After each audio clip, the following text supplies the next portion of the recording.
untuk mematikan mic ketika tidak diperkenankan untuk dibuka. Yang kedua, mempersiapkan hati, jiwa, dan pikiran mengikuti persekutuan kontak.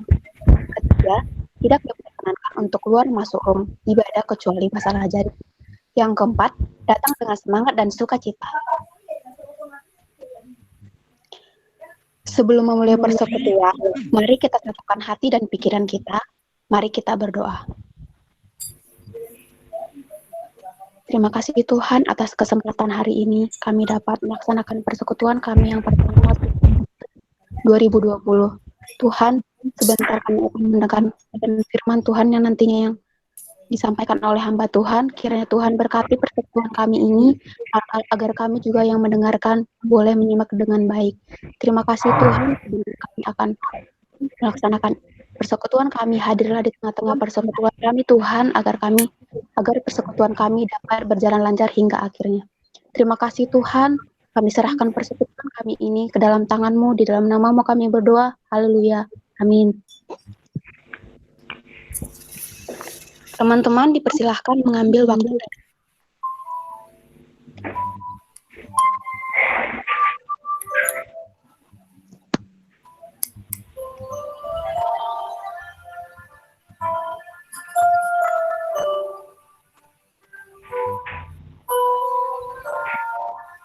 Amin. Shalom teman-teman, selamat malam. Sebelum kita memulai persekutuan kita pada malam hari ini, marilah kita angkat pujian Satukanlah Hati Kami.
Baiklah teman-teman, sebelum kita mendengarkan firman Tuhan, marilah kita satukan hati dan pikiran, kita masuk dalam doa. Saya minta Saudara Richard untuk memimpin kita dalam doa. Ya, mari teman-teman, saudara sekalian, sekali lagi kita berdoa. Ya Tuhan, sungguh satu ucapan syukur bagi kami. Di kesempatan kali ini Tuhan boleh kumpulkan kami untuk boleh sama-sama belajar kebenaran firman-Mu. Terlebih lagi untuk datang bersekutu secara virtual. Ya Bapa, kami mohon Tuhan pimpin pemberitaan firman-Mu. Biarlah ketika firman-Mu diberitakan, firman-Mu boleh benar-benar melegakan kami, dan firman-Mu boleh benar-benar mendidik kami. Makin hari kami mengenal Engkau Tuhan. Pimpin hamba-Mu yang akan Engkau pakai, Bapak Junius Hardi, agar setiap firman yang disampaikan ini boleh benar-benar berasal dari Engkau Tuhan. Terima kasih Tuhan, pimpin kami juga Tuhan para pendengar, biar kami boleh memiliki hati seorang murid, sehingga kami rindu, sehingga kami siap untuk mulai dibentuk dari kebenaran firman-Mu Bapa. Inilah kami Bapa, kami siap dengarkan firman-Mu, kiranya Roh Kudus-Mu lah yang menyempurnakan doa dan syukur kami. Amin.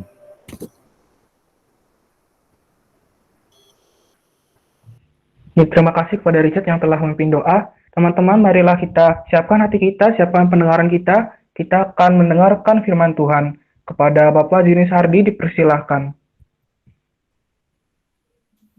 Baik, terima kasih Leonardo. Terima kasih juga Richard untuk doanya.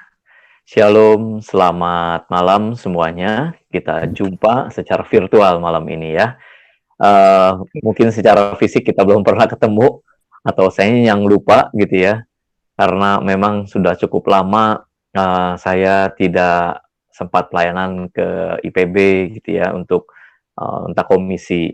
Biasanya saya memang dulu tuh lamanya di komisi pelayanan siswa ya, komisi literatur juga pernah ya. Memang saya semenjak pindah ke Karawaci jarang sekali untuk bisa waktunya bisa ditempuh dari Karawaci ke Bogor gitu ya. Tapi puji Tuhan, dengan sistem online ini menjawab kerinduan saya juga untuk bisa melayani di kampus IPB ini ya, walaupun tidak secara fisik begitu ya. Baik, sesuai kasih Tuhan, kita bicara tentang yang namanya kanon ya. Dan bagaimana itu kanon dan apa menjadi keunggulan atau keunikan Alkitab atau firman Tuhan yang kita percayai, yang kita yakini dengan agama lain. Karena seolah-olah setiap agama juga pasti punya kitab sucinya, begitu. Lalu apa bedanya dan keunikannya firman Tuhan kita? Ya, oleh karena itu, izinkan saya juga untuk share screen, bisa ya di sini.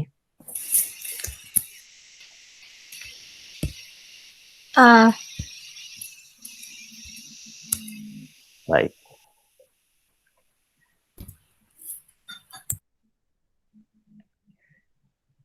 Ya, jadi ini kita akan ada 3 pertemuan bicara tentang kanon ya, atau sebenarnya ini bagian daripada doktrin Alkitab.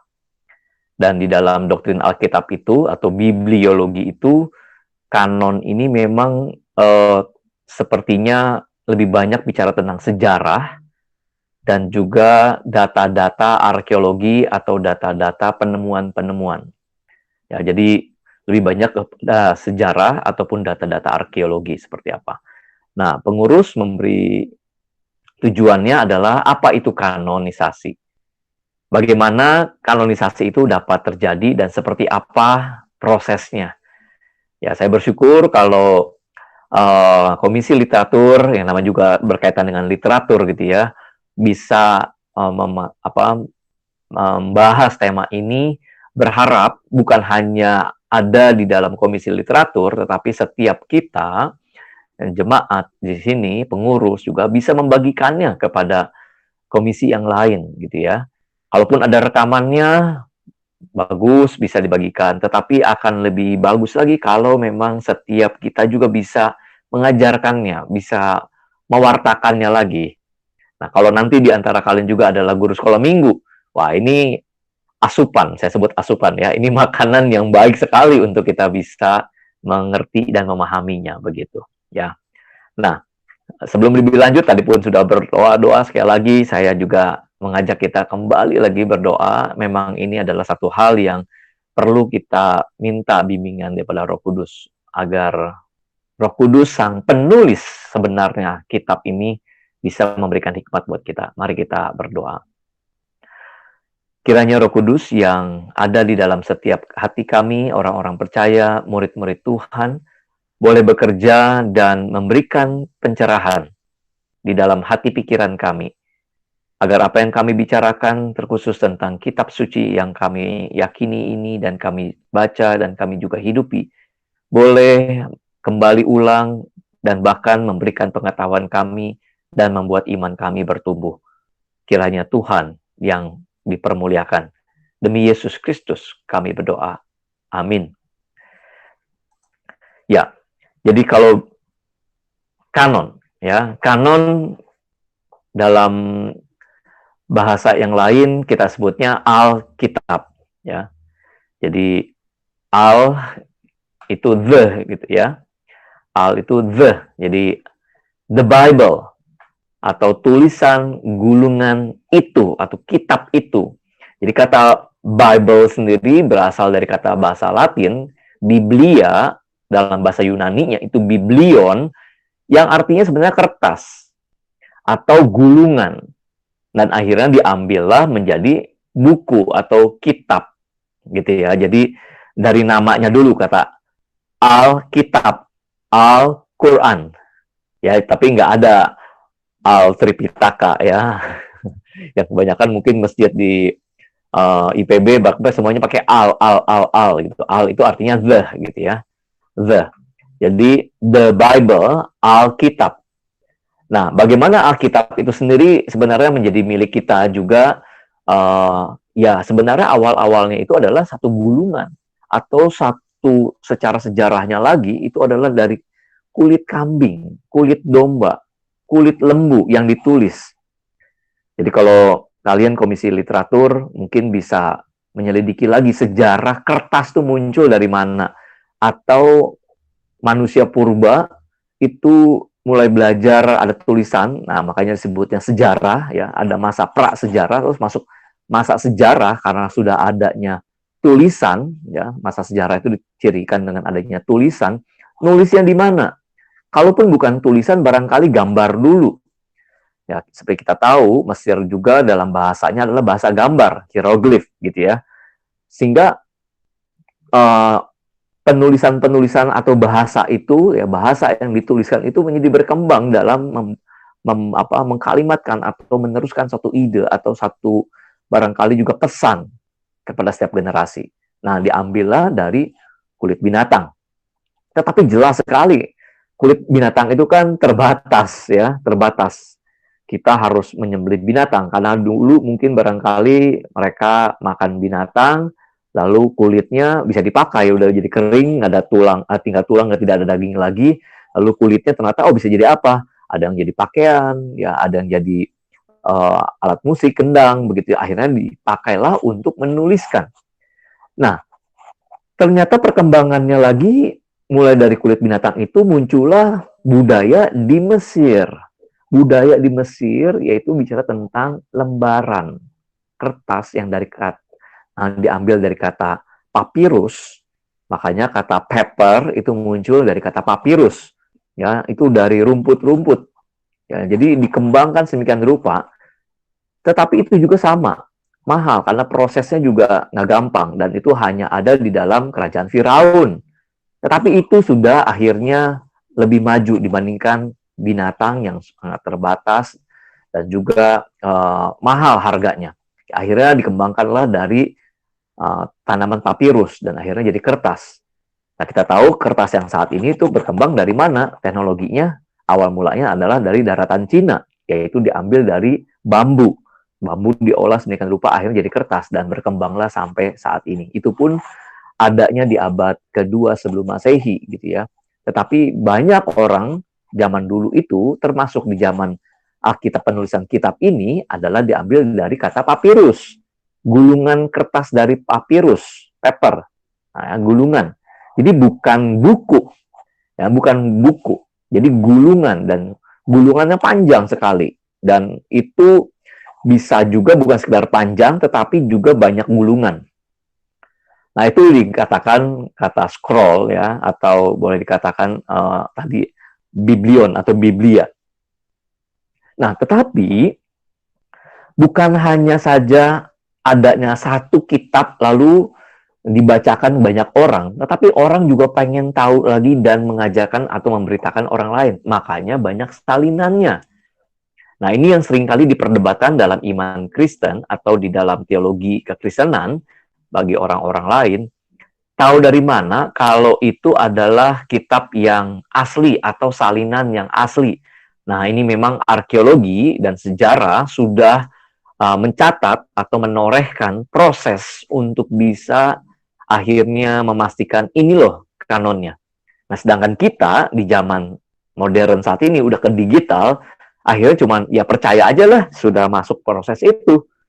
Ya sebenarnya bukan sekedar percaya saja gitu ya, tetapi kita juga perlu tahu sejarahnya. Kita perlu tahu proses yang dan pergumulannya.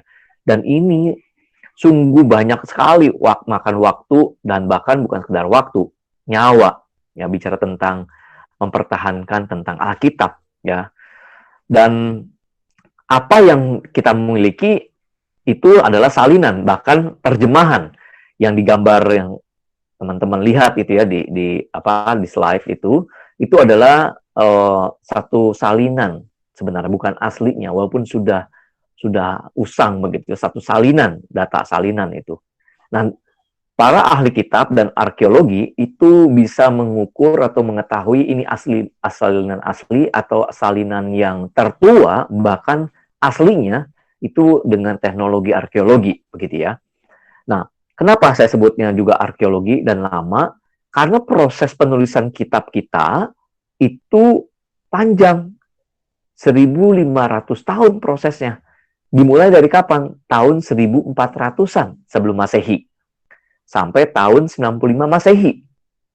Jadi bukan seperti buku yang sekarang kita pegang gitu ya, ada buku pelajaran barangkali atau buku buku novel, buku apa, satu cukup gitu, atau dibundel seri keberapa, seri berapa. Tetapi ini memang masing-masing itu satu-satu terpisah dan zamannya panjang. Ini satu-satunya buku di dunia yang proses penulisannya paling panjang. Kalau memangnya tidak percaya lagi, ya coba bandingkan aja agama lain. Saya pun di perguruan tinggi ini saya mengajar tentang studi perbandingan agama, begitu ya.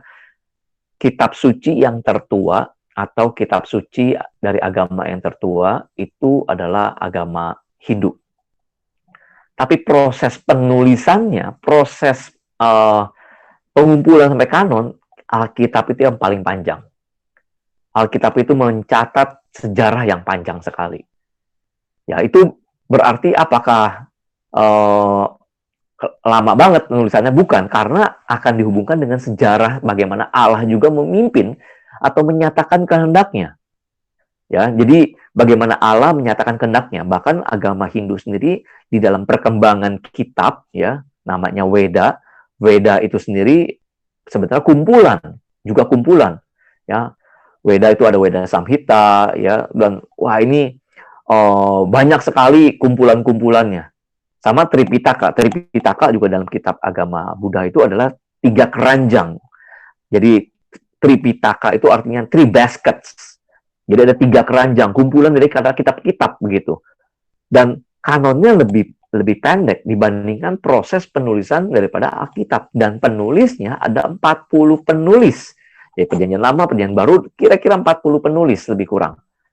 Nah, ini juga yang sekali lagi saya katakan menjadi sorotan dalam pembelaan iman dari agama-agama lain atau orang-orang yang tidak percaya. Bagaimana mungkin itu dikatakan sebagai kebenaran?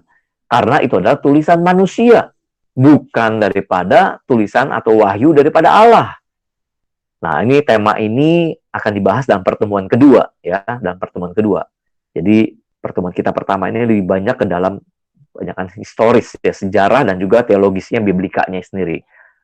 Nah, penulisan daripada Perjanjian Lama itu dipakai 2 bahasa, bahasa Ibrani dan bahasa Aram. Bahasa Ibrani dan Aram itu satu rumpun, Semitik, sama dengan bahasa Arab, ya. Jadi Arab tuh mirip. Makanya tulisannya tuh dari bahasa bacanya dari kanan ke kiri. Ya, Ibrani lebih maju, gitu ya. Jadi yang kunonya tuh Aram, bahasa Aram, karena di daerah Aram, ya, Aram itu daerah atau wilayah Semitik Timur. Nah, nanti Semitik itu diambil dari kata Sem, ya, anak daripada Nuh, Ham, Sem, dan Yafet. Dan Semitik itu Sem dari rumpun Semitik itu, bukan sehingga bahasa Aram. Dan akhirnya dari bahasa Aram lahir juga bahasa Ibrani. Sedangkan Perjanjian Baru seluruhnya ditulis dalam bahasa Yunani. Ya, jadi ada perbedaan bahasa. Kita lanjutkan. Lalu bagaimana kita juga bisa melihat Alkitab kita ini menjadi satu bagian proses yang sangat penting di dalam kita melihat, ya. Jadi 39 kitab, ya. Bentar. Tidak bergeser, ya. Belum bergeser. Belum. Ya, sudah, ya. Jadi ada 39 kitab Perjanjian Lama dan juga 27 kitab atau surat dalam Perjanjian Baru, sehingga totalnya 66 buku. Nah, ini juga sebenarnya akan lebih detail dibahas bagaimana proses menjadi 39, proses jadi 27, akhirnya total 66. Ya, tapi sedikit saya akan sampai juga sejarahnya bagaimana. Nah, pertanyaannya adalah begini. Apakah masih ada kitab yang asli? Atau gulungan kitab atau surat yang asli? kalau boleh dijawab langsung 90%, saya sebutnya begitu kasarnya gitu ya, 90% tidak ada yang asli. Kalaupun ada, itu hanya potongannya. Hanya potongan, nggak utuh, nggak lengkap. Nah, permasalahannya kenapa? Karena seolah-olah orang-orang zaman modern ataupun di dalam studi Alkitab ini, berarti jangan-jangan ada perubahan, jangan-jangan ada yang mengubahnya, jangan-jangan ada yang memanipulasi kebenaran itu. Karena itu tulisan manusia, salinan. Ya, wajar kalau ditanyakan zaman sekarang, ya, berpikir kritis, tetapi saya katakan, ini sudah mengalami proses yang panjang. Satu proses yang sudah diuji oleh waktu dan banyak pemikiran. Sedangkan kita mungkin baru tahu, mungkin juga ada yang baru berpikir. Ya, pengennya sih cepat aja dapat jawabannya. Pasti udah beres lah segala rupa yang memang kita gampangnya begitu percaya. Tapi sudah banyak juga literatur yang teman-teman bisa cari informasi tentang perdebatan, tentang keaslian, salinan, atau kutipan dari Alkitab itu sendiri sampai akhirnya kanon. Ya, nanti ada beberapa hal yang di pertemuan kedua akan saya sampaikan seperti apa perdebatan yang ada. Kebanyakan bukan perjanjian lama, tapi perjanjian baru. Perdebatan yang paling pelik, bukan perjanjian baru. Bukan perjanjian lama, tetapi perjanjian baru. Ya. Nah, apakah lengkap semua kitabnya? Artinya apa lengkap itu? Apakah betul cuma ada 66 buku? Atau jangan-jangan lebih? Ya, sebenarnya nggak hanya 66. Lebih dari 66. Nanti saya sampaikan juga apa. Oh, itu kali yang Alkitab Katolik ya, yang namanya Deuterokanonika. Bukan. Jadi perjanjian lama dan perjanjian baru ada kitab yang tidak ada. Ada kitab yang tidak ada. Itu gimana coba ya? Ada kitab yang tidak ditemukan lagi. Lalu bagaimana dong kalau begitu? Masih kurang dong, kurang lengkap dong. Nah, ada prosesnya. Akhirnya kita tetapkan. Nah, ini namanya proses kanonisasi. Udah 66. Begitu. Ya. Lalu bagaimana susunan itu kitab diatur? Mulai dari kitab Kejadian sampai kitab Maliaki kalau perjanjian lama, mulai dari Matius sampai ke kitab Wahyu, itu perjanjian baru. Susunannya bukan susunan kronologis, tapi tematik. Ada juga memang berdasarkan sederhananya ya. Kalau kalian lihat, kalau di dalam perjanjian baru, mulai dari surat Paulus ya, surat-surat Paulus, mulai dari Roma sampai kitab Filemon. Nah, itu disusun berdasarkan dari yang paling panjang. Panjang itu artinya pasalnya. Sebenarnya nanti saya juga di slide saya juga ada. Pasal itu dari awal nggak ada. Kata pasal, angka pasal dan juga angka ayat itu tidak ada dari awalnya. Jadi kalimat terus aja begitu. Jadi yang paling panjang atau paling tebal tulisannya itu dari kitab Roma, surat Roma sampai Filemon. Filemon cuma satu pasal begitu. Ya, itu yang paling pendeknya. Tetapi kalau secara historisnya, perjanjian lama itu harusnya kitab Ayub yang paling tua. Jadi kalau di dalam perjanjian lama, kitab Ayub yang paling tua. Yang termuda itu Tawarik sebenarnya. Ya, kitab Tawarik. Nah, ini kalau disusun secara kronologis. Kalau di dalam perjanjian baru, mana yang paling awal kitab perjanjian baru? Yaitu kitab Yakobus. Paling awal, kitab Yakobus. Dan paling akhirnya adalah kitab Wahyu atau surat Wahyu. Nah, itu beberapa kalau hitungan kronologis. Lalu siapa yang menyusunnya? Ya, siapa yang menyusunnya ini? Ya, kalau di dalam perjanjian lama jelas para rabi. Kalau di dalam perjanjian baru nanti adalah para bapak gereja, ya. Atas dasar apa susunannya? Ya, ini juga yang kita pelajari. Baik, kita lanjutkan, ya. Oke, tadi saya jelaskan dulu latar belakang. Kalau gitu apa sih disebutnya kanon? Dari tadi ngomongin kanon tapi nggak pernah disebutin bahasanya. Iya, latar belakangnya dulu. Jadi kanon itu dalam bahasa Grikanya atau Yunaninya seperti itu tulisannya ya, yang kuning. Jadi kappa, alpha, nu, omega, nu ya. Kanon yang artinya ukuran atau batang pengukur atau tongkat pengukur. Nah, Alkitab Bahasa Indonesia menerjemahkan dengan kata patokan. Ya, patokan. Nah, contoh satu ayatnya ya, yaitu Galatia 6 ayat 16. Boleh saya minta di antara kalian untuk bisa bantu baca ya, boleh saya sebutin namanya ya. Jadi bisa pakai Alkitab digital ataupun Alkitab cetak, silakan. Galatia 6 ayat 16. Boleh minta bantuan Yafet Brian bacakan Galatia 6 ayat 16.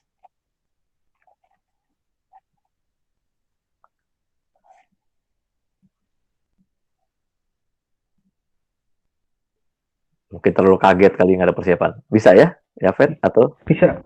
Ya. Galatia, Bisa, Pak. dulu, Pak. Yafet ya?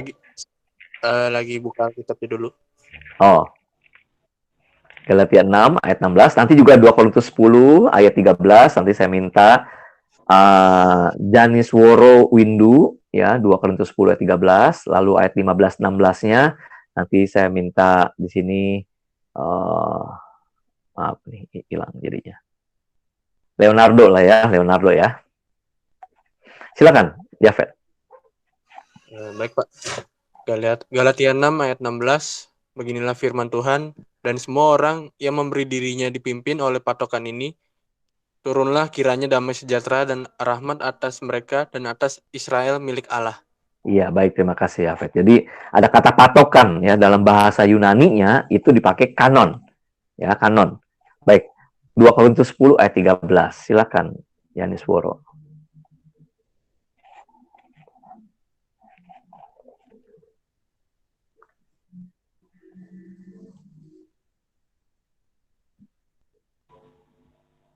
Atau mau ditukar dulu, Leonardo?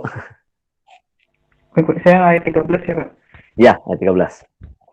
2 Korintus 10 ayatnya yang ke-13.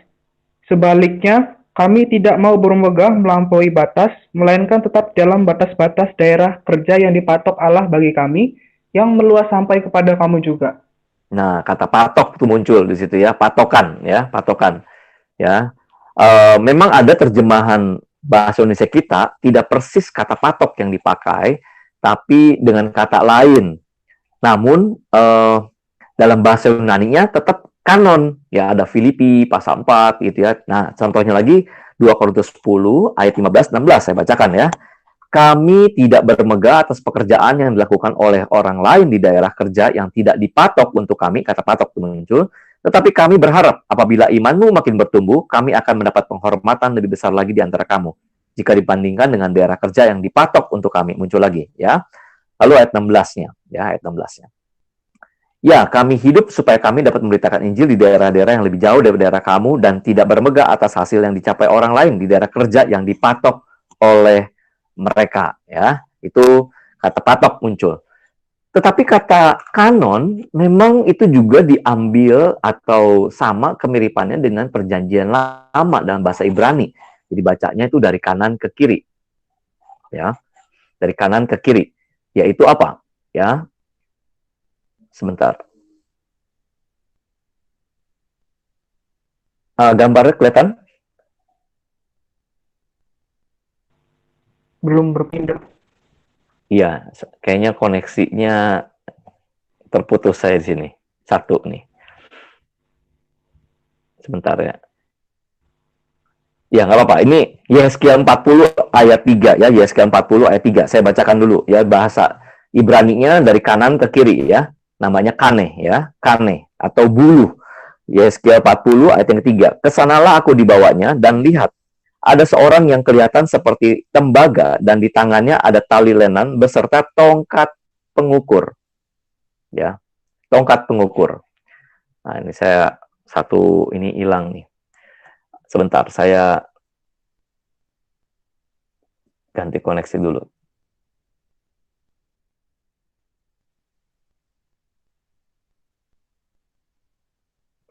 Ya, tongkat pengukur di dalam Yeskiel pasal yang ke-40 ayat yang ketiga ya. Tongkat pengukur inilah yang dipakai untuk menjelaskan bagaimana kita mengerti tentang patokan. Tetapi kan tidak mengacu kepada apa? Kitab, betul ya? Tidak mengacu kepada kitab. Malah mengacu kepada ukuran. Apa hubungannya kata kanon kepada kitab? Ya, jadi itu yang jadi yang jadi permasalahannya, itu yang menjadi pertimbangannya ya. Jadi bagaimana kita bisa memastikan bahwa apa yang kita lihat ini adalah juga sama dari kita bahas tadi kata kanon ya. Jadi kanon. Jadi kanon itu diambil dari pokoknya ukuran. Makanya dijelaskan di dalam mohon maaf ini agak sempat hilang tadi sinyalnya ya. Jadi mengacu kepada daftar definitif dari kitab-kitab atau surat yang diyakini sebagai wahyu. Wahyunya Allah. Nah, ini yang dimaksudkan. Jadi daftar definitif secara pasti, ini daftar ini yang menjadi standar atau yang menjadi patokan untuk iman orang percaya.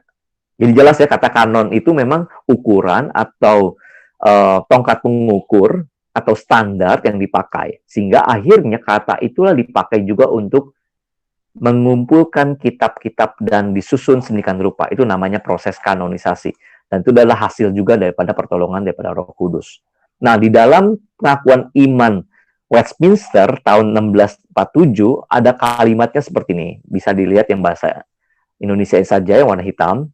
Di bawah nama Alkitab atau firman Allah yang tertulis, sekarang terdapat semua kitab-kitab Perjanjian Lama dan Perjanjian Baru sebagai berikut. Saya skip daftarnya, itu ada persis 66 dengan kitab dari Kejadian sampai ke Wahyu. Susunan seperti itu. Dan semua kitab ini diberikan melalui pengilhaman Allah, atau dalam kata lain adalah nafas. Diberikan nafas oleh Allah.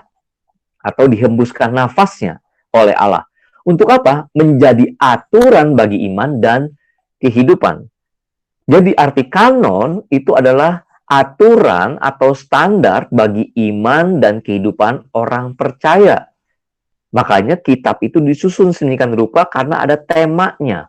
Bukan berdasarkan kronologis, bukan berdasarkan tertuanya kitab itu ditulis. Tapi ada ceritanya. Nah, berarti ada redakturnya atau ada editornya yang menyusun seperti itu.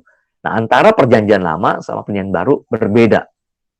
Ya, Perjanjian Lama penyusunnya siapa, Perjanjian Baru penyusunnya siapa. Lanjutkan. Nah, kitab suci sendiri punya karakteristik seperti apa? Jadi 2 Timotius 3 ayat 16 sampai 17.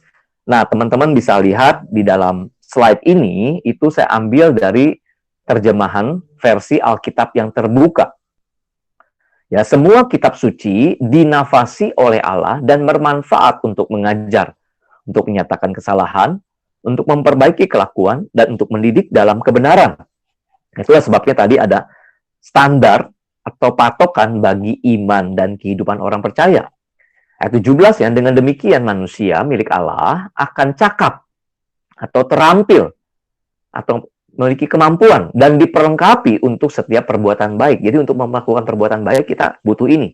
Nah, saya belikan singkatan secara menarik gitu ya. Kenapa? Karena kalau namanya mengatur kehidupan, sama seperti kalian juga disuruh saat teduh ya, saat teduh. Saat teduh. Seringkali singkatnya apa saat teduh? Ada yang boleh bisa bersuara saat teduh? Sate. Sate. Enak ya. Warung negeri, what is sate? Satai. Santai aja atau santuy gitu ya. Satai. Tapi kan apa? Sate, betul kan, untuk dimakan. Ada juga yang pakai istilah yang lain. Ada yang pernah tahu lagi selain sate, saat teduh? Singkatan-singkatan untuk renungan firman Tuhan? Ada yang tahu? Nggak ada yang tahu, belum pernah dengar. Belum pernah dengar. Saya kasih tahu ya. Makaroni. Makaroni. Iya. Saya tahu nggak? Makanan rohani maksudnya. Oh. Ya, makaroni, makanan rohani. Tetapi saya pakai istilah yang baru. Karena dia harus menjadi bagian hidup, berarti ada DNA-nya. Atau RNA-nya. Wah, mantap ya. Nah, ini karakteristik kitab suci. Jadi ada 4. D-nya dominating. Atau kitab suci itu berkuasa. Kitab suci itu otoritatif. Penuh kuasa. Dan dominan. Dan absolut di dalam iman Kristen. Bukan di antara kitab-kitab yang lain. Nah, memang ini superioritas kekristenan ya. Barangkali kalau agama lain ngomong, wah sombong banget sih orang Kristen ngomong seperti itu. Enggak, setiap agama pasti akan mengatakan seperti itu. Tetapi apa yang dimaksudkan kalau memang itu nafas dari Allah, kalau memangnya juga ini adalah bagian daripada Allah. Nah, ini pertemuan kedua nanti saya akan jelaskan diilhamkan atau dinafasi Allah itu seperti apa. Apa bedanya dengan agama lain ya. Nanti kita mengerti akhirnya bahwa Alkitab kita ini otoritatif, penuh kuasa, dominan ya, dominan. Jadi bukan setara dengan kitab suci yang lain, sehingga bisa mengatur, bisa mengarahkan orang lain, bisa memperbaiki kelakuan. Perhatikan tuh ayat pasal 3 ayat 16 tadi. Lalu yang kedua, reasonable. Reasonable itu masuk di akal, walaupun banyak ayat yang tidak masuk di akal. Sebenarnya bukan masuk di akal, artinya melampaui akal. Tetapi masalahnya, kita istilah belum sampai di akal kita atau melampaui akal kita karena keterbatasan kita. Jangan gara-gara keterbatasan kita, akhirnya kita membatasi kitab suci yang tidak terbatas. Paham maksud istilah itu ya? Ini secara filosofis nih ngomongnya begitu ya. Jadi jangan karena keterbatasan kita, akhirnya kita membatasi kitab suci yang tidak terbatas itu. Dan itu reasonable sekali. Belum waktunya mungkin kita bisa memahami, tapi Tuhan Yesus pernah ngomong begini, saat ini engkau tidak mengerti, tapi satu saat engkau akan mengerti. Ya, ada satu ayat yang suka dipakai ya untuk menjelaskan reasonable ini, yaitu mari kita lihat Ulangan 29 ayat 29. Boleh satu orang di antara kalian bisa membacakannya, Ulangan 29 ayat 29.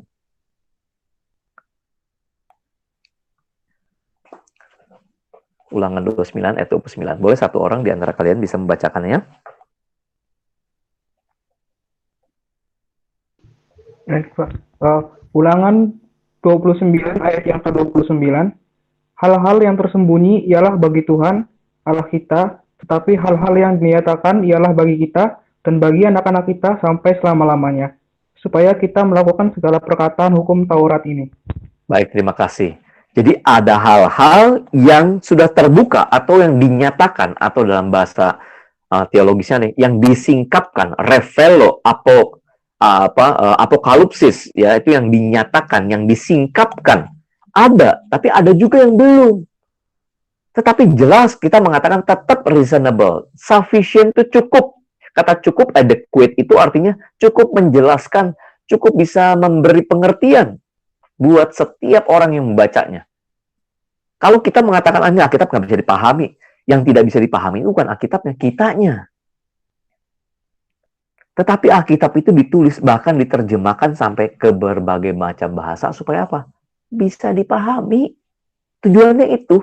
Dan itu memang tujuannya waktu Tuhan menyatakan firman-Nya, agar bisa dipahami dengan bahasa yang memang dipahami. Sampai diterjemahkan, beda sama beberapa agama, tidak boleh diterjemahkan. Tetap bahasa aslinya dan hanya orang-orang khusus saja yang bisa membacanya, begitu. Ya, tetapi dengan semangat reformasi, akhirnya kita bisa memahami firman Tuhan. Kita itu sebutnya orang awam, ya, bisa memahami kebenaran itu. Lalu, necessary. Artinya apa? Diperlukan. Compulsory, artinya memang sangat dibutuhkan, wajib buat setiap orang percaya.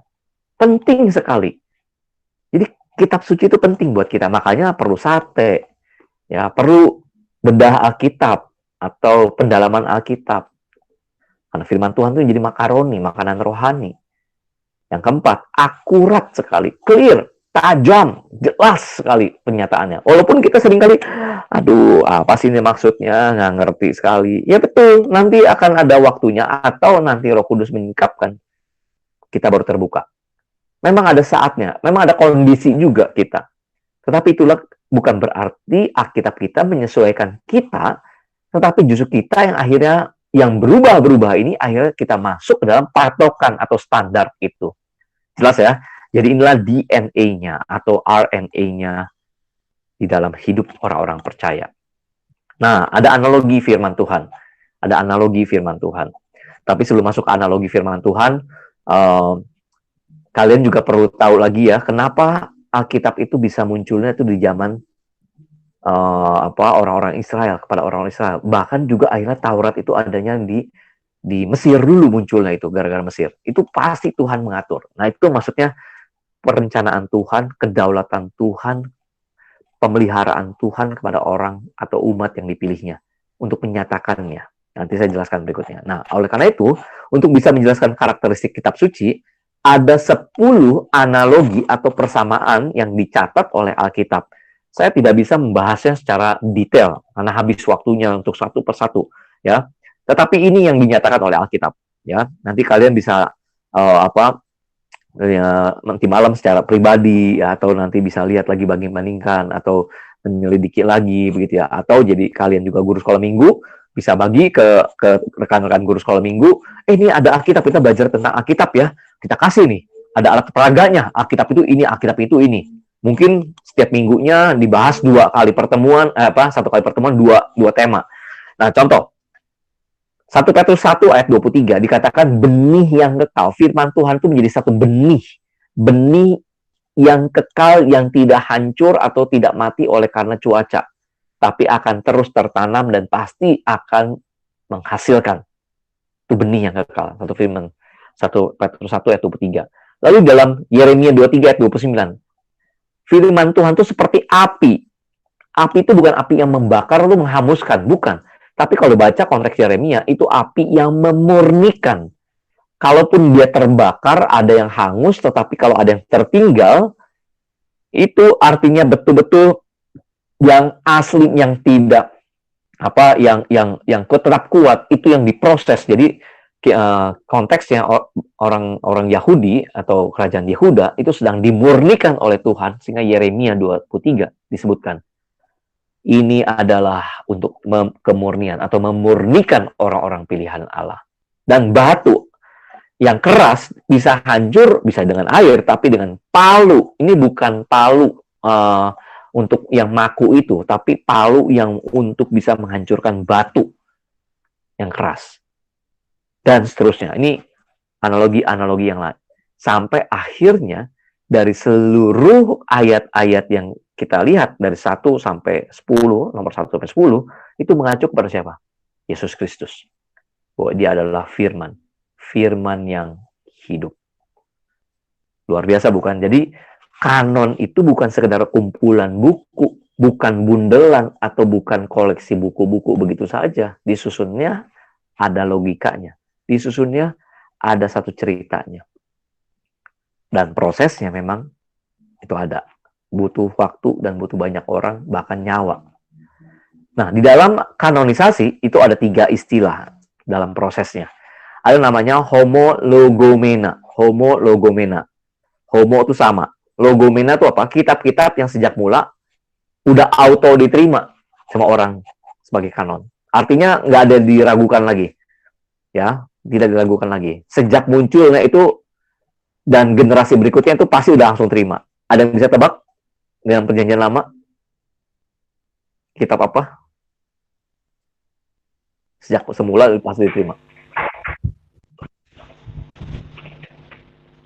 Ada yang bisa tebak? Teman-teman?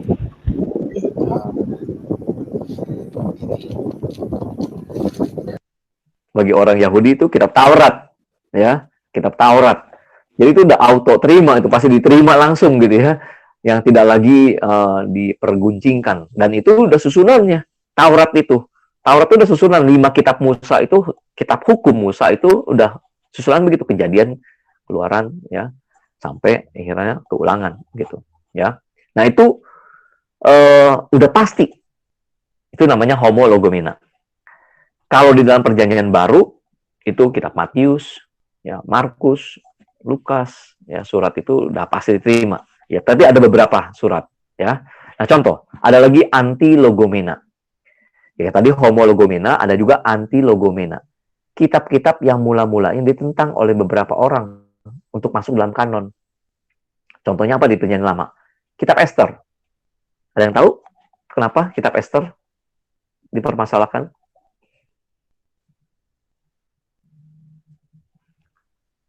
Nah, ini komisi literatur mesti banyak pengetahuan literatur juga ya.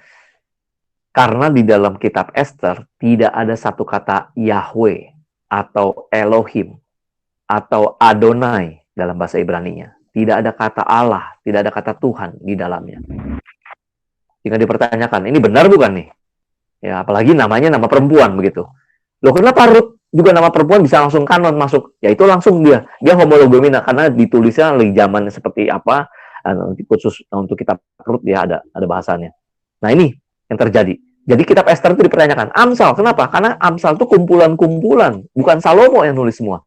Paling banyak memang Salomo, tapi ada yang dikumpulkan oleh kayak ada satu namanya pasal 30 tuh ya. Ada raja itu siapa? Ini siapa dia? Ya. Lemuel, siapa dia begitu? Ini wah dipertanyakan kita Amsal. Pengkhotbah. Ini pesimistis banget ya, segala sesuatu sia-sia. Waduh, ini yang nulis siapa? Salomo kayaknya nggak gini kali ya. Itu sempat diperdebatkan. Apalagi Kidung Agung. Wah, ini kita porno nih barangkali ya. Ini pornografi ini ya. Bukan gambar, tapi tulisan-tulisannya seperti itu. Yeskiel, ini juga sama. Ini kisah yang aneh. Ini nggak mungkin terjadi nih. Kok kayak gini ada yang dituliskan. Jadi itu yang dipertanyakan. Ya, dari awalnya tuh susah untuk segera masuk. Sampai akhirnya, oke, masuk dalam kanon. Dalam perjanjian baru ada kitab Ibrani. Ini penulisnya nggak tahu sampai sekarang siapa. Ya, ada yang bilang dulu adalah Rasul Paulus, bukan. Ternyata bukan Rasul Paulus. Sampai akhirnya ini betul atau enggak begitu ya. Terus kitab Yakobus. Walaupun tadi yang dikatakan ada yang paling awal, paling tertua ya, Yakobus. Ada 2 Petrus, ya, 2 dan 3 Yohanes, kitab Yudas, kitab Wahyu, ini yang dipertanyakan semua. Sempat awalnya. Ya. Nah, ini namanya antilogomena. Tapi ada juga yang benar-benar ditolak. Kalau tadi kan langsung diterima, awalnya ditolak tapi diterima. Sekarang ditolak sama sekali. Apakah mungkin ke depannya nanti diterima sampai hari ini tidak ada lagi proses seperti itu? Semuanya udah dalam mengalami proses penolakan. Ya, ada kitab yang ditolak oleh semua orang, terutama oleh Bapak Gereja pada akhirnya. Ya, terutama ini perjanjian baru, ya, perjanjian baru. Yaitu karya-karya orang Yahudi dari tahun 100 sebelum Masehi sampai 100 Masehi. Ini ada tuh, contohnya apa? 1 Henok, Asumsi Musa, perjanjian 12 Uskup, dan Jubile. Ya, itu ditolak. Nah, sebagian lagi masuk, tapi bukan masuk kanon. Kanon perjanjian lama, perjanjian baru. Oleh Roma Katolik dikumpulkan menjadi kanon yang kedua. Itulah yang disebutnya Deuterokanonika. Ya, itu kitabnya Katolik ya. Di sini saya juga ada juga kitab orang Katolik ya. Ini di tengah-tengahnya antara perjanjian lama perjanjian baru itu ada Deuterokanonika ya. Di sini dituliskan kitab apa nih? Kitab Tobit, Yudit dan seterusnya sampai Kisah Makabe yang kedua. Ya, di sini ada 9 tambahan ya, 9 kitab atau surat tambahan ya di Deuterokanonika. Protestan tidak menganggap itu satu bagian dari kanon. Kenapa? Pertemuan kita kedua nanti. Oke. Tadi saya jelaskan Alkitab itu atau di kanonnya itu punya ada kisah. Kisah apa? Nah, bahasa kita pakai namanya testament atau covenant atau diterjemahkan bahasa Indonesia perjanjian. Jadi disusun berdasarkan perjanjian. Nah, kita lihat. Oh, ini cukup panjang nih, bisa sejarah nih. Ya, teman-teman tetap masih on ya, masih bisa mengikuti. Apakah terlalu cepat saya menjelaskannya? Cukup atau kurang cepat malah? Cukup, Pak. Cukup, Pak. Baik, makasih. Nah, jadi kalau disebut perjanjian lama sama perjanjian baru, apa yang lama, apa yang baru? Nah, karena dari ini, ya, dari the divine covenant, dalam bahasa Inggrisnya, divine covenant, perjanjian ilahi, perjanjian Allah. Allah yang menjanjikan segala sesuatunya itu kepada orang-orang pilihannya atau melalui orang tertentu. Orang tertentu. Jadi ada 3 tahapan proses perjanjian itu. Dari sejarah umat manusia. Kita tahunya kan Adam dan Hawa, iya. Tapi Allah sudah melakukan perjanjian. Yang pertama, dibuat oleh Allah kepada wakil umat manusia, yaitu Adam. Yang kemudian diteruskan kepada Nuh.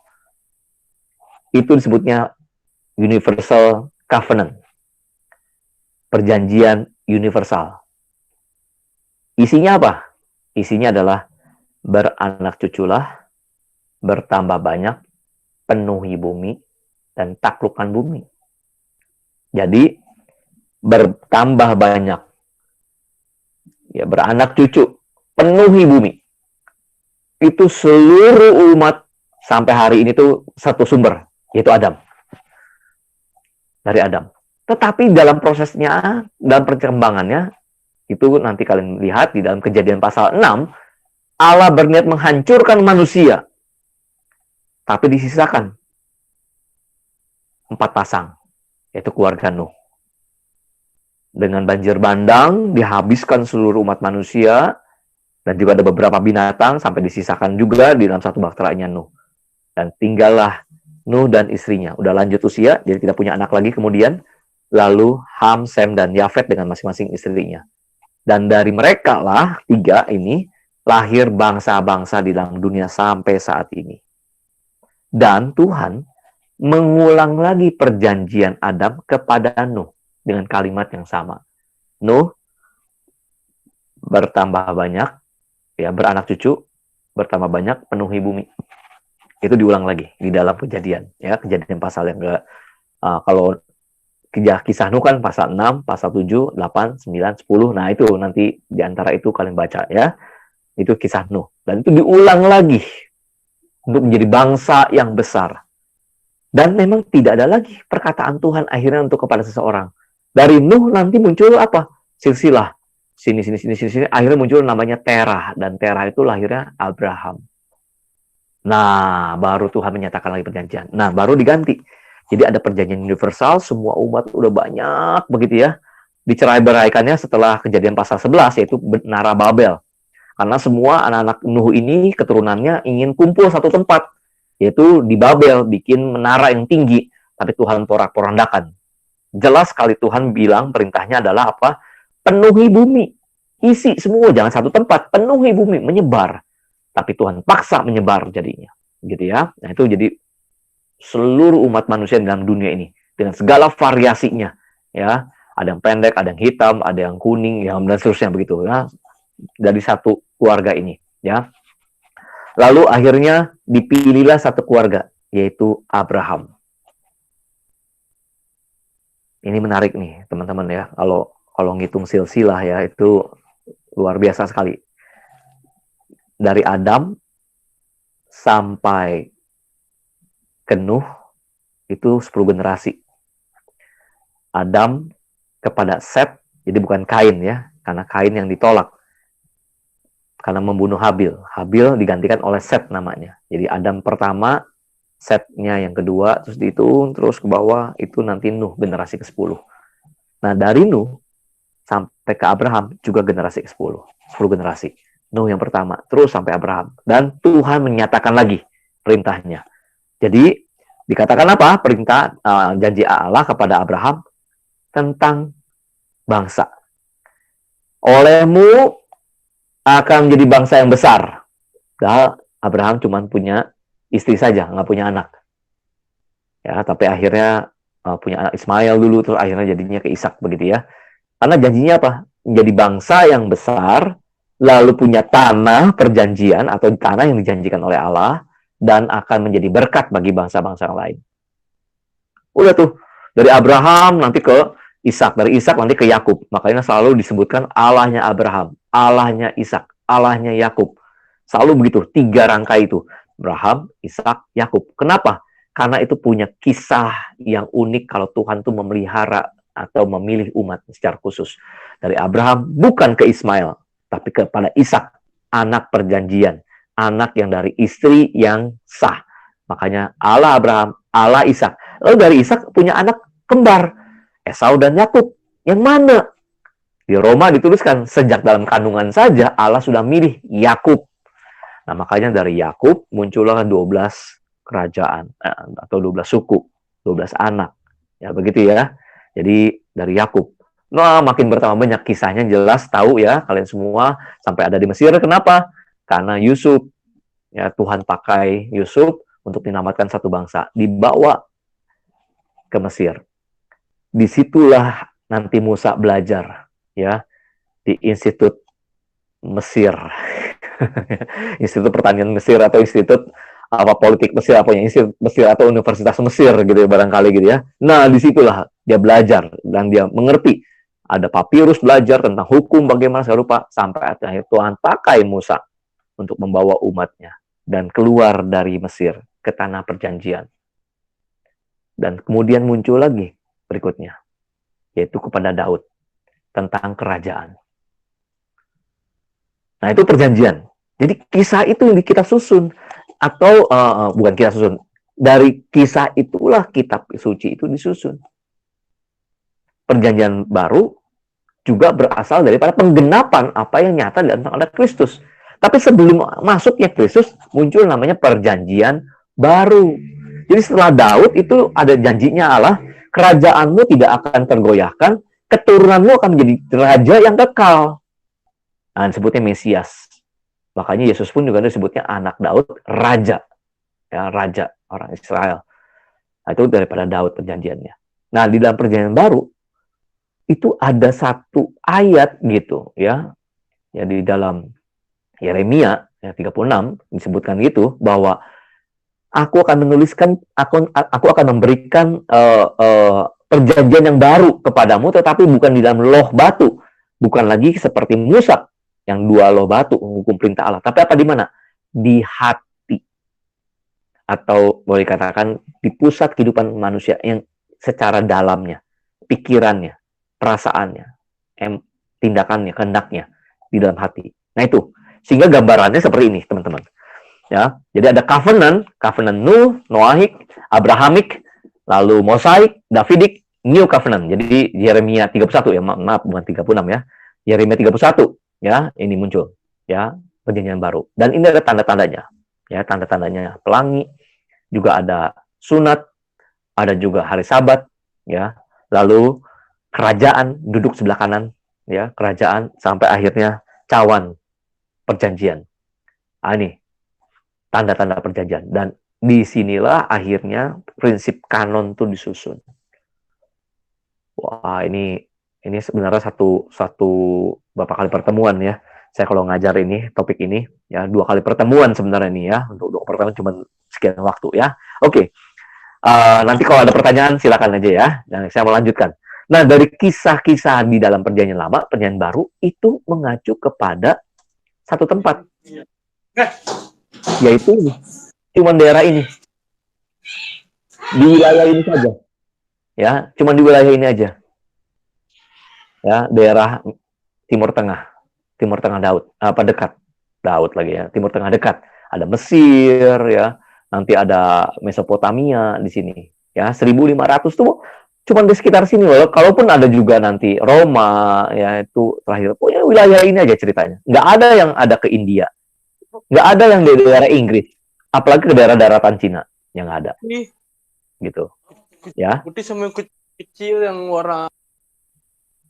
Nah, terus kita lihat di sini ya, jadi ada sejarahnya kenapa ini adalah sebutnya Fertile Crescent. Fertile Crescent itu artinya apa? Itu sabit subur. Ini cerita yang namanya daerah subur. Wah, ini teman-teman, ini temanya bukan kanonisasi ya, bukan kanonisasi. Sebenarnya ini dalam kisah sejarah penciptaan dan keselamatan. Nanti tema khusus lah itu ya. Tapi maksud saya adalah saya menampilkan ini, seluruh apa yang diceritakan dalam Alkitab Perjanjian Lama ini seputar daerah-daerah ini aja. Nanti ada kerajaan Mesir, Mesopotamia, bangsa Hittite ya, atau Haiti ya, sebutnya begitu. Ya, ini daerah-daerah sini aja, padang gurun ya. Asyur, Babel, ya, Mesir, ini seputar ini aja semuanya di dalam Perjanjian Lama. Ya, Perjanjian Lama seputar-putar begini aja. Nah, temanya apa? Temanya adalah ini. Allah menjadi Allah bangsa Israel, dan bangsa Israel menjadi umat pilihan kepunyaannya. Ceritanya teman itu, seperti tadi, perjanjian. Bangsa-bangsa udah besar, lalu dipilihnya bangsa Israel. Isi rangkuman diperesnya lagi gitu ya. Kalau diperes lagi perjanjian lama, itu ini. Allah menjadi Allah bangsa Israel, dan bangsa Israel menjadi umat pilihan kepunyaan Allah. Makanya kita apa? Harus mengasihi Allah dengan segenap hati, pikiran, khususnya, dan mengasihi sesama. Lalu tanah kerajaan atau Israel menjadi tanah kediaman mereka untuk menjadi bangsa yang besar. Akhirnya dari bangsa yang besar itu menjadi satu kerajaan yang tahtanya kekal. Sehingga ada perintah itu untuk ditaati, untuk dapat berkat. Kalau tidak ditaati, dapat kutuk. Kemudian disusunlah oleh para rabi. Nah, siapa rabinya? Nah, jadi perjanjian lama disusun itu oleh para nabi setelah pembuangan dari Babel.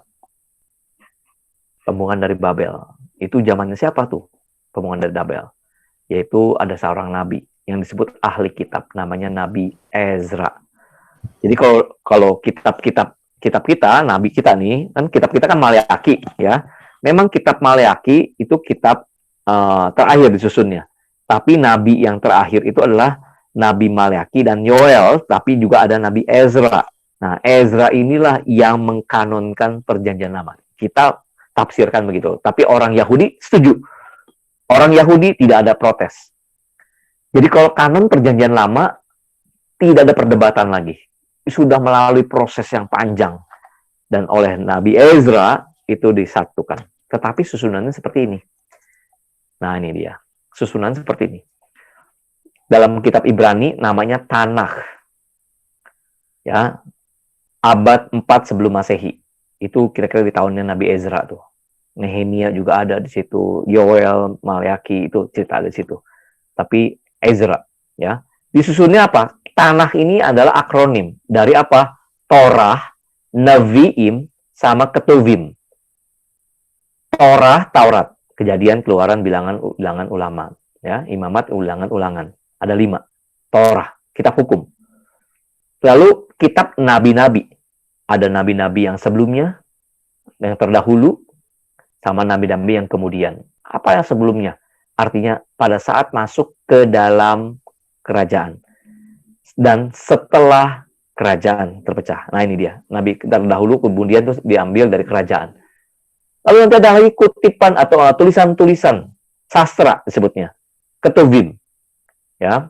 Atau hagiografa dalam bahasa Yunaninya. Kitab puisi, 5 gulungan kitab, Megillah, ada juga kitab sejarah. Jadi kitab Ibrani susunan seperti ini. Dari Kejadian ya sampai ke Tawarik. Coba lihat. Ada nggak tulisan 1-2, misalkan 1-2 Raja-Raja, 1-2 Samuel? Nggak ada. Itu bedanya. Jadi kalau kita Perjanjian Lama itu ada 39, ya, 39, itu karena dihitungnya 1 Samuel itu ada 2, Raja-Raja juga ada 2. Ya, dihitungnya begitu.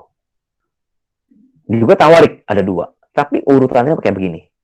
Mulai kapan dirubahnya? Ntar, ya, susunannya dirubah mulai kapan. Tapi inilah susunannya Perjanjian Lama atau perjanjian kitab orang Yahudi. Nah, ada beberapa kitab yang hilang, yang tidak ada muncul. Nah, contohnya ini. Bilangan 21 ayat 14. Bolehkah minta satu bantuan orang? Bilangan 21 ayat 14. Bilangan 21 ayat 14. Ini nggak ada muncul kitabnya. Orang Yahudi pun udah mengatakan ya tidak ketemu lagi. Bilangan 21 ayat 14.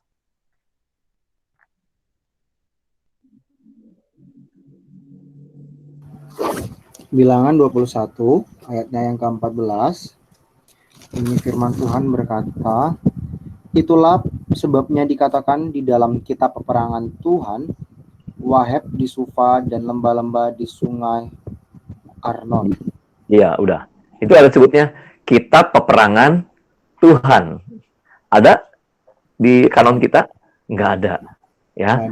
Ada lagi buku Yasher, Yosua 10 ayat 13. Ya, nggak usah dibaca lah ya. Ini cuman biar tahu aja kalau memang itu ada gitu ya. Atau kisah tentang Salomo, satu Raja-Raja 11 ayat 41. Ada lagi penglihatan daripada Ido namanya di 2 Korintus. Chronicles, Tawarik. Ada lagi catatan Semaya, Nabi Semaya. Nggak ada kitab Semaya, nggak ada. Ini di mana nih? Ya sudah. Boleh dikatakan ya nggak tahu, hilang. Kenapa bisa hilang? Seperti saya katakan di awal tadi, karena itu bentuknya gulungan-gulungan. Itu masih dalam bentuk perkamen papirus yang gampang hancur. Yang ada pun salinan-salinan, sampai salinannya pun tidak ada. Bisa jadi oleh karena belum sempat disalin, ataupun ada salinan tapi sudah dibakar, dihancurkan, ya udah selesai. Lalu kalau begitu, nggak lengkap dong penyertaan Tuhan. Ya boleh dikatakan tidak lengkap, tapi kita tetap mengatakan, seperti tadi karakteristik Alkitab, cukup lengkap dan cukup. Artinya cukup tuh cukup untuk bisa mengarahkan tentang keselamatan. Ya, dan itu pun ada karya Tuhan. Ini juga karya Roh Kudus yang proses kanon itu sendiri. Bukan berarti tidak penting. Sekali lagi, kalau disebutin ada ayat-ayat atau pernyataan frasa tentang kitab, memang tidak kita punya lagi. Nah, jawabnya seperti apa? Ya nggak tahu. Yang pasti udah tidak masuk dalam kanon. Ya udah begitu saja, selesai. Ya, mau dicari arkeologinya, silakan. Tapi buat kita sudah cukup kanon ini untuk menyatakan keselamatan di dalam Yesus Kristus. Nah, dalam prosesnya, tadi kan abad keempat sebelum Masehi, yaitu zaman setelah Raja Persia, begitu ya, oleh Nabi Ezra, dikumpulkannya dengan para rabi. Ya, Ezra pun disebutnya adalah ahli kitab, ya, disusun sedemikian rupa. Kemudian, kerajaan Media Persia dikalahkan oleh kerajaan Yunani. Nah, Yunani ini punya kebudayaan namanya Helenisme.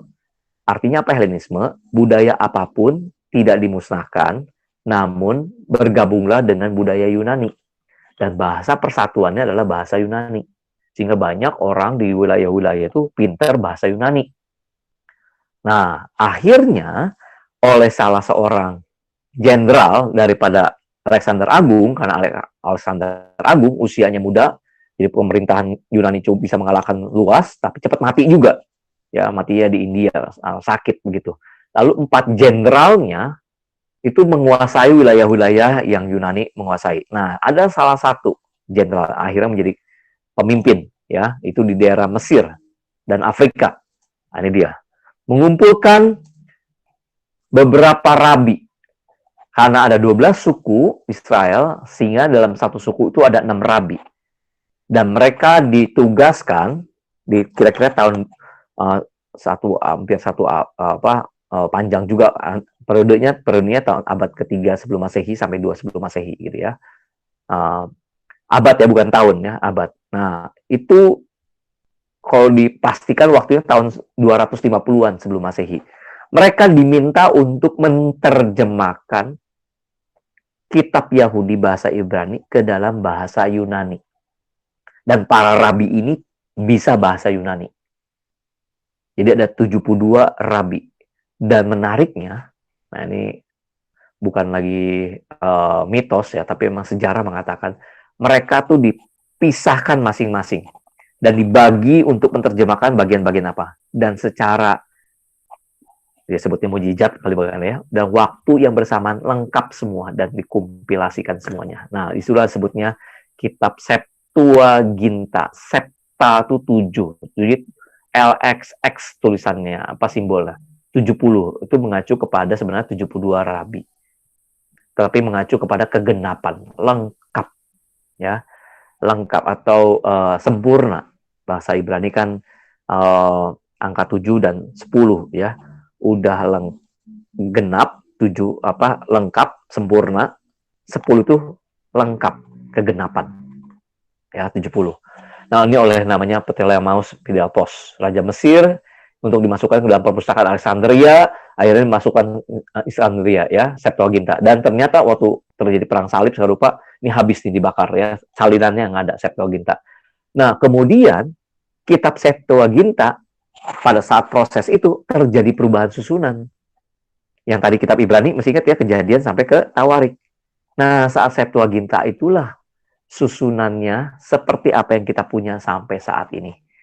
Kejadian, Keluaran, Yosua, lalu 1-2 Samuel, 1-2 Raja-Raja, terus Tawarik, disusun sedemikian rupa. Di zaman kapan? Di zamannya ini. Susunannya. Para rabi. Jadi bersyukur. Ya, ini juga karya Tuhan. Butuh waktu proses yang panjang untuk bisa akhirnya dapat susunan begitu. Nah, itu kira-kira perjanjian lama. Ya, perjanjian baru. Ini baru sampai perjanjian baru ya. Tunggu sabar ya. Baik, perjanjian baru itu dari Yeremia 31 ayat 31 sampai 34. Inilah yang tadi kita katakan ya, bahwa aku akan menaruh perjanjianku di dalam hati mereka, bukan lagi dalam loh batu ya, tapi dalam hati. Jadi apa temanya perjanjian baru? Temanya adalah siapa yang percaya pada Kristus Yesus akan diselamatkan, menjadi umat pilihan kepunyaan Allah yang kudus dan rajani sampai selama-lamanya. Sama ya seperti perjanjian lama, Allah akan menjadi Allahnya orang Israel, dan bangsa Israel akan menjadi umat pilihannya Allah. Sekarang diganti. Siapa yang percaya pada Yesus Kristus, dia akan menjadi anak-anak Allah. Gitu. Ya. dosanya akan diampuni, dan hidup kekal dianugerahkan selama-lamanya. Dan Allah mengutus Roh Kudus untuk tinggal menyertai hidup orang percaya. Itu kisah di dalam Perjanjian Lama, kira-kira seharinya seperti itu. Nah, kalau tadi di dalam Perjanjian Lama, periodenya dan wilayah seperti apa, kalau Perjanjian Baru seperti apa? Nah, ini dia. Ini dalam Perjanjian Baru. Dan inilah prosesnya penulisan surat atau kitab Perjanjian Baru. Cukup singkat. Ya, tahun 45 kira-kira sampai tahun 90-an, 95. Ya, itu kitab Wahyu. 99 atau tahun 100 Rasul Yohanes meninggal dunia. Ya, itu rasul yang terakhir. Rasul yang pertama saudaranya Yakobus. Bukan penulis kitab atau surat Yakobus ya. Yang penulis surat Yakobus itu adiknya Tuhan Yesus. Ya, Yakobus namanya. Ya, nanti Yudas juga. Ya, Yudas yang kita punya surat Yudas itu adiknya Tuhan Yesus. Ya, kalian lihat aja pengantar awalnya itu surat. Nah, jadi tahun 45 ini periode penulisan dan paling produktif penulisnya adalah Rasul Paulus. Ya, Rasul Paulus. Sehingga selesai kitab Wahyu, nggak boleh ditambahkan lagi. Kalau kalian juga baca di kitab Wahyu terakhir, pasal 21 itu, nggak boleh kurangi, nggak boleh ditambahkan lagi. Ditutup. Nah, semangat itulah akhirnya jadi kanon. Lalu ada tulisan-tulisan yang lain. Nah, ini yang kita nanti di dalam pertemuan kita kedua akan banyak bahas di sini nih. Ya. Jadi, baru kapan prosesnya di kanon itu? Yaitu Konsili Kartago. Ini dia. Jadi, kalau Perjanjian Lama, kanonnya udah fix. Kalau Perjanjian Baru, nah ini dalam prosesnya. Nanti oleh bapak-bapak gereja. Yaitu siapa? Nah, ini dia. Ya. Tahun 140 sampai 180. Ini muridnya Rasul juga dikatakan ya. Namanya Marcion. Ya, oleh bapak gereja, disebutnya juga ini bapak gereja. Injil Lukas, tulisan Rasul Paulus, antitesis Marcion, menolak Perjanjian Lama. Ini Marcion ini. Tapi Yusinus Martir membela. Ya. Jadi Marcion juga sebenarnya orang percaya, tapi tidak percaya seperti itu. Tapi Yusinus Martir, bapak gereja, apologet, dan dia juga mati martir, ya, menetapkan enggak, Perjanjian Lama itu benar. Tulisan Paulus dikumpulkan. Lalu kemudian akhir abad kedua, ya, abad kedua berarti tahun 269 mau masuk, ya, akhir abad kedua berarti 190-an ya, mau masuk tahun 200. Muncullah namanya Fragmen Muratori dari Gallia. Oh, ini panjang nih, ini juga sejarahnya. Kesaksian Irenaeus dari Lyons, ya, dari Lyons, ya, daerah Prancis nih kira-kira. Dari Afrika terdapat Tertullian dari Kartago. Di Mesir terdapat Clement dari Alexandria. Mereka ini bapak-bapak gereja yang menyelidiki kitab-kitab, Sampai akhirnya tahun 367 Athanasius mengatakan ada 27 kitab untuk Perjanjian Baru. Jadi Athanasius tuh yang mengusulkan ini 27. Sampai akhirnya dibikinlah konsili seperti konferensi tahun 397, namanya Konsili Kartago, menetapkan Perjanjian Baru juga kombinasikan dengan Perjanjian Lama. Itulah proses kanon yang terjadi. Sesuai kasih Tuhan. Cukup panjang, cukup cepat nih ya. Jadi saya kasih sejarah ini dulu. Nanti detailnya Perjanjian Lama, tahapannya apa, itu ada di dalam pertemuan kita di kedua dan ketiga ya. Saya tampilkan dulu. Jadi berlanjut nih. Jadi nanti proses kanonisasi kedua, tema kita, apa yang menjadi ukuran, peraturan, patokan, sehingga 66 kitab terbentuk. Nah, ini akan ada temanya. Lalu, kriteria apa yang diterima? Ya, mungkin nanti akan ada perubahan ya, ada beberapa tujuan, karena bagian ini tuh sebenarnya nyambung dengan yang ini. Ya. Jadi kriteria ini sama. Ya. Nanti, terakhir, gunanya kanonisasi untuk apa? Nah, ini nih. Ya, Alkitab. Bagaimana orang percaya? Kita akan banyak bicara tentang ini. Bagi orang percaya. Nah, itu kira-kira apa yang saya bisa jelaskan. Sekarang sesi tanya jawab.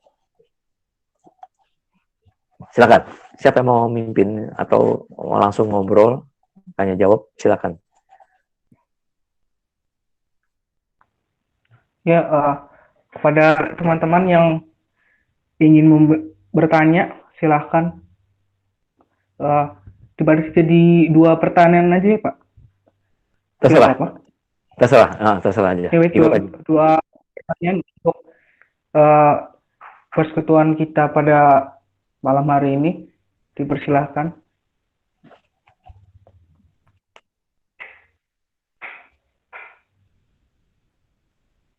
Saya dulu deh, Pak. Ya. Ya, saya mau bertanya, Pak. Yang ada dua sih sebenarnya sih yang menarik buat saya. Jadi kan biasanya kan apa ya? Saya tuh pernah dengar orang pernah ngomong bahwa kayak PB dan PL ini ada pembedanya, dan orang pada saat itu saya lupa zaman saya SMP kayak bilang bahwa perjanjian lama itu berisi bagaimana ya semua kejatuhan manusia ke dalam dosa, dan isinya itu adalah sejarah-sejarah manusia yang berdosa gitu kan. Sedangkan di PB itu adalah apa ya, kayak dimana waktunya Tuhan itu menegur. Jadi pembedanya seperti itu. Apakah pembeda yang seperti itu benar gitu Pak? Terus yang kedua, satu lagi, tadi kan kayak bahwa kan ada yang ngomong, kita sering ngomong gitu kan Pak, bahwa kita adalah umat pilihan Allah gitu kan, Allah yang memilih gitu lah. Tadi kan Bapak kan boleh tunjukin kayak peta-peta tadi kan, bahwa berputar-putar di situ. Nah, yang menjadi pertanyaan saya ya, kenapa Allah harus melaksanakan pemilihan gitu sehingga dia harus memutar-mutar di situ, bagian rencana apa yang sedang dia kerjakan gitu sih Pak. Baik, terima kasih. Menarik sekali pertanyaanmu, Richard ya. Saya tambahkan pertanyaan untuk nomor 1 itu, selain kayaknya jatuh dalam dosa, perjanjian lama, perjanjian baru juga gitu, Allah menghukum gitu ya. Tambahkan lagi, banyak orang menyangka gini, kalau di dalam perjanjian lama, Allah yang ditunjukkan tuh Allah yang selalu murka, Allah yang selalu menghancurkan, Allah yang selalu menghukum. Itu tuh di perjanjian lama. Banyak orang ngomongnya begitu. Tetapi di perjanjian baru, justru Allah yang penuh kasih, Allah yang mengampuni, katanya begitu ya. Itu dua-duanya, baik dari kamu maupun saya tambahkan tadi, keliru. Jadi bukan begitu. Jadi jelas sekali, kisah yang tadi saya jelaskan panjang lebar itu tentang covenant, ya, divine covenant, perjanjian Allah, itulah yang sebenarnya Tuhan nyatakan. Memang tentang penciptaan itu singkat sekali. Adanya di Kejadian 1 sampai Kejadian pasal 3. Dari Kejadian pasal 3 sampai seterusnya itu tentang kejatuhan. Saya sebut seterusnya itu tentang kejatuhan. Tetapi walaupun ada kejatuhan, Tuhan menyatakan tentang rencana keselamatannya. Jadi justru kita mesti melihat, memang kelihatannya Allah itu sepertinya keras, langsung menghukum. Kenapa? Karena sedang membentuk bangsa umat pilihannya yang berbeda dengan yang sekitarnya. Karena kan umat Allah sedang banyak tadi yang udah menyebar dari zamannya Nuh itu juga kan ya, yang udah menyebar. Sampai, nah ini saya untuk menjawab pertanyaan kamu yang nomor 2. Sampai untuk Tuhan menyatakan rencana keselamatannya itu harus melalui satu keluarga atau manusia juga. Tapi manusia yang tidak berdosa. Bagaimana caranya? Manusia yang tidak berdosa. Sedangkan manusia sejak dari Adam dan Hawa jatuh dalam dosa, baru punya anak. Nah, Tuhan nyatakan sampai akhirnya dibentuk, kalau bikin skenario cerita ataupun film gitu ya, kan kita perlu strategi dulu dong, mesti ngapain. Itu Allah yang berencana. Secara sederhana saya menjelaskannya dari kitab Kejadian pasal 1 deh. Kalau kalian melihat ya, Kejadian pasal 1 itu kenapa sih Tuhan menciptakan, nah coba teman-teman bisa lihat lagi dah Kejadian pasal 1 ya. Kejadian pasal 1. Ini untuk menunjukkan Allah itu adalah Allah yang punya desain, Allah yang punya rencana, Allah yang punya pengaturan. Kejadian pasal 1 ayat 1. Pada mulanya Allah menciptakan langit dan bumi. Lalu ayat yang kedua, bumi belum berbentuk dan kosong. Gelap gulita menutupi samudra raya. Kata samudra itu mengacu kepada adanya air gitu ya. Samudra raya, dan roh Allah melayang-layang di atas permukaan air. Yang saya soroti adalah bumi udah dibentuk. Jadi itu bukan hari pertama ya. Jadi ada bumi dibentuk dulu. Lalu gelap, dan belum ada bentuk yang jelas, dan juga belum ada isi yang jelas. Kalau hari pertama Tuhan katakan, aku spesial sekali akan menciptakan manusia. Jadilah manusia di hari pertama. Ini manusia air kayaknya. Dan juga glow in the dark. Karena kan gelap, ada samudra memenuhi. Lalu jadilah manusia, inilah makhluk yang kuciptakan bergambar dan rupa Allah, tapi makhluk air juga atau amfibi. Jangan-jangan manusia kalau hari pertama tuh amfibi. Tapi karena manusia itu menurut gambar rupa Allah yang istimewa, makanya dia siapkan dulu dengan cara apa? Tuhan bentuk dulu hari pertama, hari kedua, hari ketiga itu adalah dalam membentuk bumi. Jadi diberi terang, dipisahkannya air. Muncullah adanya langit, ya pisah air atas sama air di bawah. Lalu muncullah daratan dan lautan. Dibentuk dulu. Setelah itu apa? Diisi. Mulai dari tumbuh-tumbuhan di hari ketiga. Lalu benda-benda langit. Ya kan ngisi ya, benda-benda langit. Lalu setelah benda langit apa? Burung-burung di cakrawala di langit. Lalu isinya apa lagi? Ikan-ikan di lautan. Itu kan pengaturan. Sampai udah semuanya settle, baru manusia. Nih, manusia. Begitu juga sebenarnya waktu kita melihat secara keseluruhan kitab. Waktu Tuhan mengatakan akan ada keselamatan yang Allah nyatakan melalui manusia yang tidak berdosa. Buat bangsa dulu pilihan.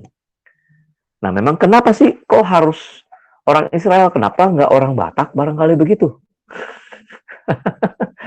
Atau dari bangsa Eropa barangkali kenapa nggak begitu?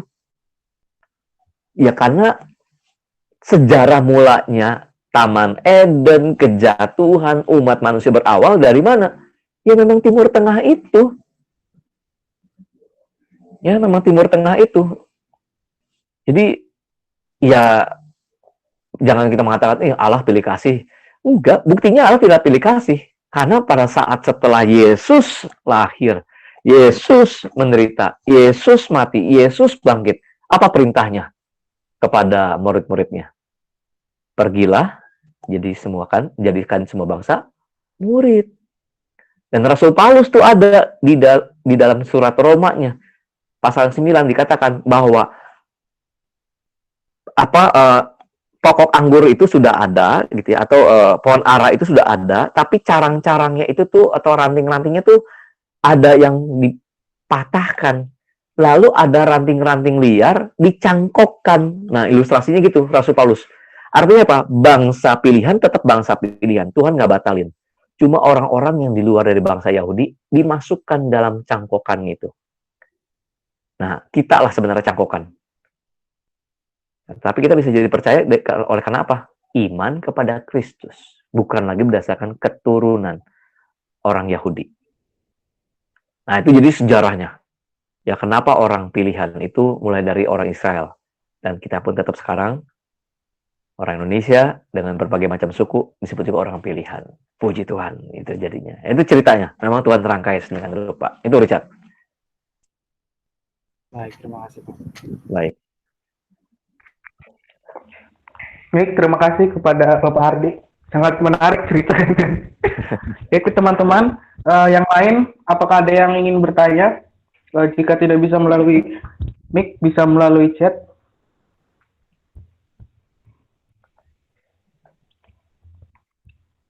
Yang perempuan-perempuan, apakah ada mau pertanyaan nih? Kaum Hawa?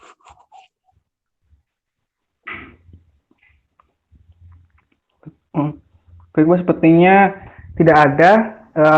Kita cukupkan untuk firman sesi tanya jawab ini. Lele, aku boleh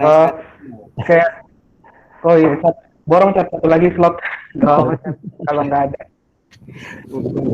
Ini Pak, saya mau bertanya lagi. Tadi kan ada yang ngomongin tentang DRNA tuh kan.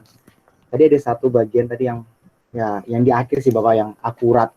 Terus kan ketiganya itu sharp ya kan Pak. Nah, saya masih belum ngerti sih kenapa akurat itu bagiannya ada sharp itu loh Pak. Baik. Ya. Oke, ini sebenarnya kayak tadi ya, saya rangkum dari materi yang ada begitu ya, sehingga nanggung juga. Saya potong ini kalau dikasih banyak kelamaan, ini aja udah kelamaan begitu ya. Tapi saya coba ya, bisa sebentar. Saya tunjukkan dulu.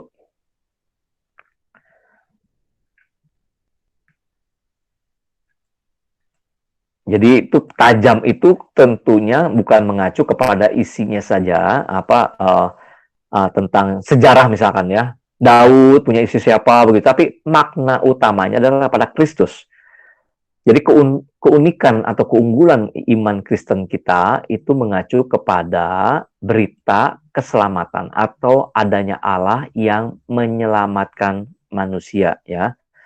Itu kisah utamanya ya. Jadi itu cerita tentang Alkitab, bukan tajam sekedar daripada berita atau informasinya, bukan ya, tetapi ada maknanya. Ini saya sebutnya, ini materi saya ngajar ya. Sebentar saya share screen dulu.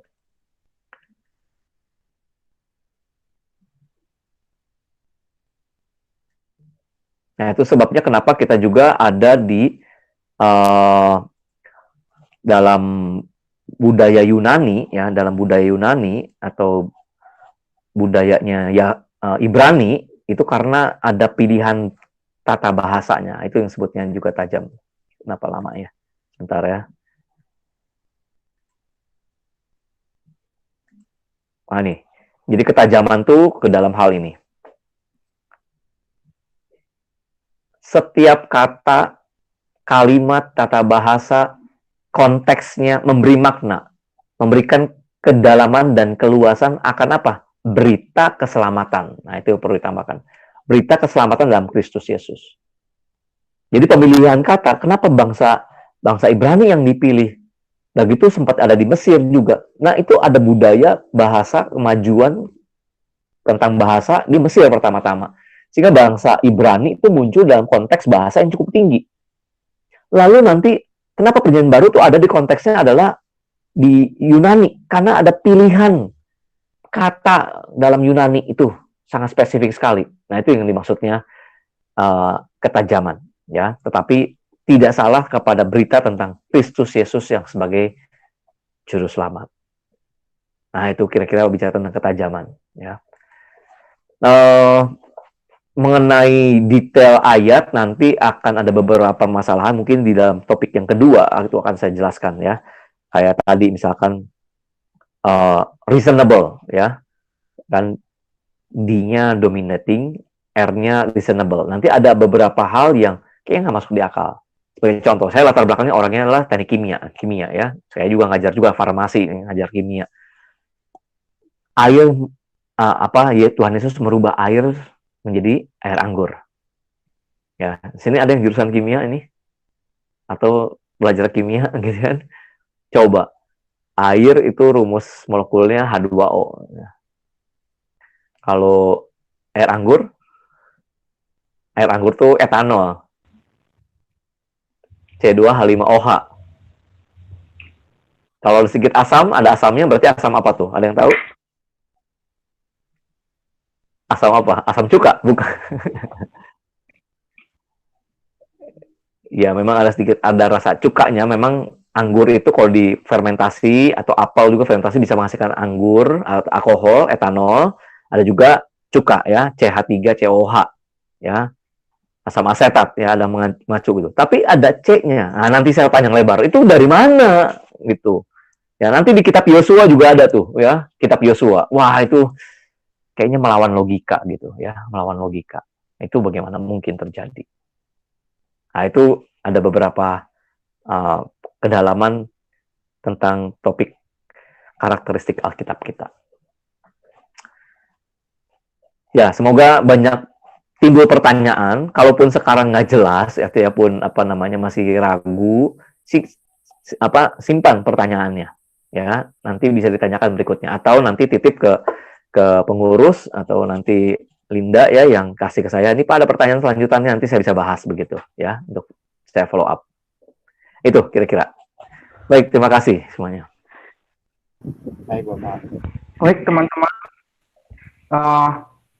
Jika ada pertanyaan tadi disimpan, nanti minggu depan siapa tahu bisa ditanyakan, pikirkan baik-baik, biar tajam.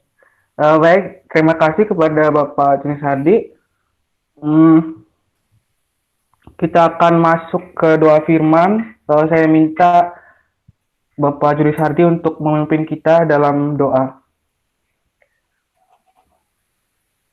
Kembali ulang, mari kita berdoa ya. Terima kasih Tuhan untuk waktu yang Tuhan juga berikan dalam kami mengerti lagi proses kanonisasi, dan kami percaya itu juga ada pertolongan daripada Roh Kudus.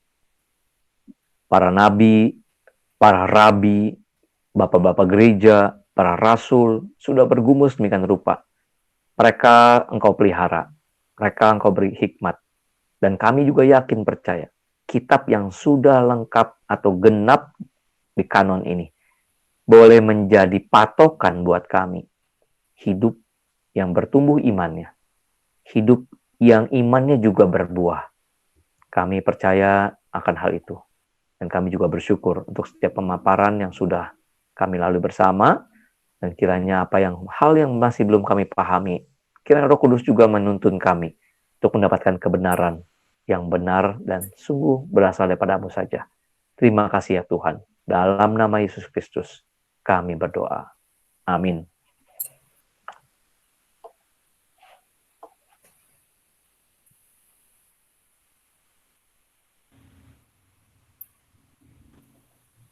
Baiklah teman-teman, saya mengucapkan terima kasih kepada Bapak Hardi yang telah membawakan firman bagi kita.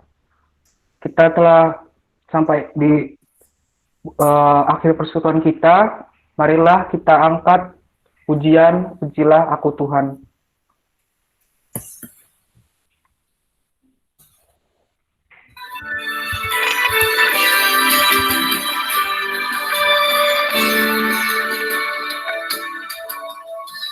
Pujilah aku Tuhan, cobalah aku Tuhan, selidiki batinku dan hatiku, mataku tertuju padamu. Aku cinta padamu Tuhan, aku rindu hadiratmu Tuhan, aku ingin selalu dekat padamu, menikmati kehadiranmu. Ku nyanyi Hosana bagi Rajaku yang duduk di tata. Aku muliakan dan ku agungkan, Kau layak disembah. Ku nyanyi Hosana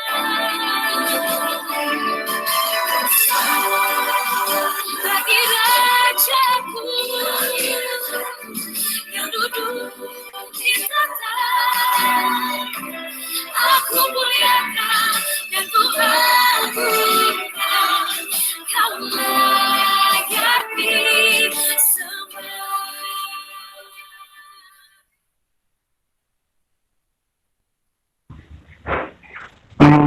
Kepada Bapak Jenis Hardi, apakah Bapak ada yang ingin doakan Pak untuk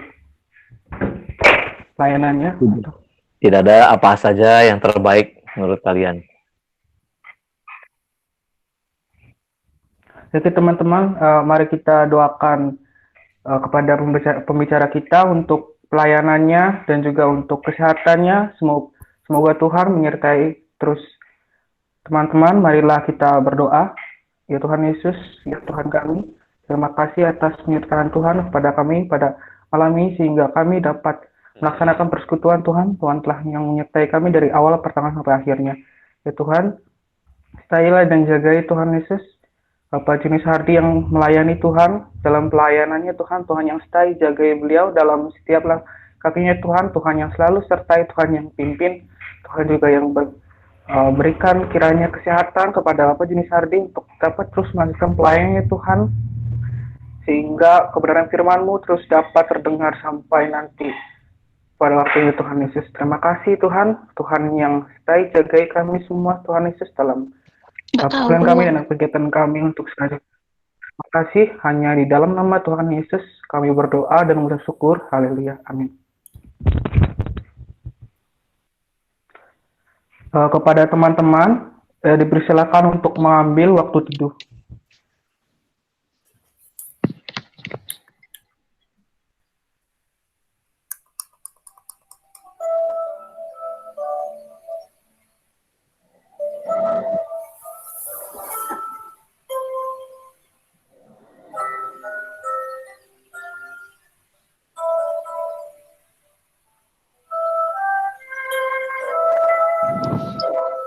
Amin.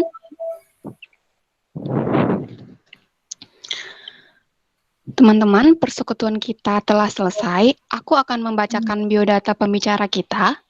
Nama lengkap Bapak Junius Hardi, lahir di Bogor 12 Juni 1974, pelayanan di bidang pendidikan, mahasiswa dan remaja. Berikut nomor HP boleh dilihat. Selanjutnya untuk info persembahan. Bagi teman-teman yang rindu untuk memberikan persembahan, dapat mengirim melalui nomor rekening berikut ini.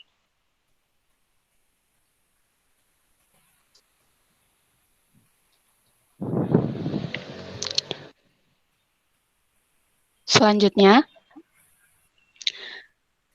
bagi teman-teman yang ingin memberikan saran atau yang ingin memberikan pendapat, boleh mengisi di IPB link Eval Program 1. Nanti akan di-share linknya di grup.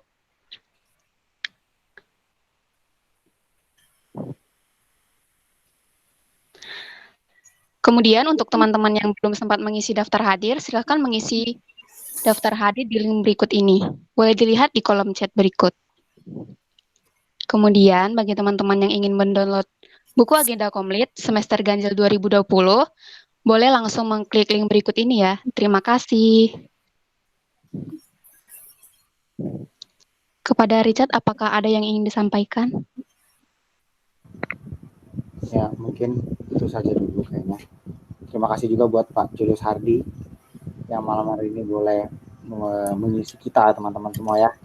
Kita di bagian pelayanan literatur di pertama perkom kita yang hari ini berpelayanan bersama adik-adik 55 dan 56. Kita boleh mulai dengan mempelajari satu bagian yang merupakan panggilan kita ya, ya untuk lebih dalam mengenal kitab suci lewat pelayanan literatur ini.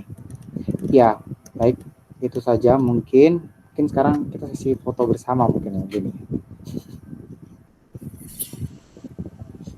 Ya, balik ke Denny deh.